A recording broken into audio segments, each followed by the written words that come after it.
So the first one, which is the most well-known one, is Genesis 5:21. There's actually quite a few verses to read, so it'd be really well for you to be looking at the verses while I read them and get the most of that. Genesis 5:21 says, "And Enoch lived 65 years and begat Methuselah. And Enoch walked with God after he begat Methuselah 300 years and begat sons and daughters. And all the days of Enoch were 365 years.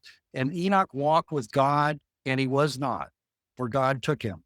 That's a live human being that suddenly was, as you'll see in Hebrews, translated from being a physical, breathing human being on earth to sitting in heaven in front of the throne of God. And that is probably the best type of what you're going to get to go through. It's just that he got to himself, and we're going to do it with a lot of other people. If you look over at Hebrews 11:5, this is a confirmation of it. By faith, Enoch was translated that he should not see death and was not found because God had translated him. For before his translation, he had this testimony that he pleased God. So 3 times the word translated is used there. So basically, changing one thing into another. And that's exactly what happened to Enoch. He was a living human being, and then all of a sudden he was a righteous soul in heaven. So that's the first in the Bible. It's a type, but it actually happened. That's a little comforting. Okay, the second guy is Elijah.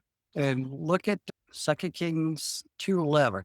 "And it came to pass as they still went on and talked that, behold, there appeared a chariot of fire and horses of fire and parted them both asunder. And Elisha went up by a whirlwind into heaven. And Elisha saw it, and he cried, My father, the chariot of Israel and the horsemen thereof. And he saw him no more, and he took hold of his own clothes and rent them in 2 pieces."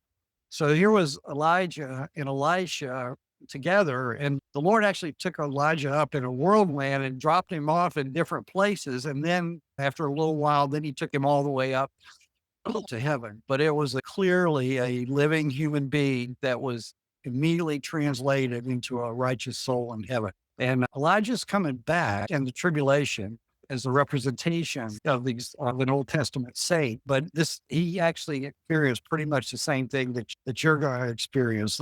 Enoch was translated. Elijah went up in a whirlwind. Maybe it was a little different type of trip, but it was fast.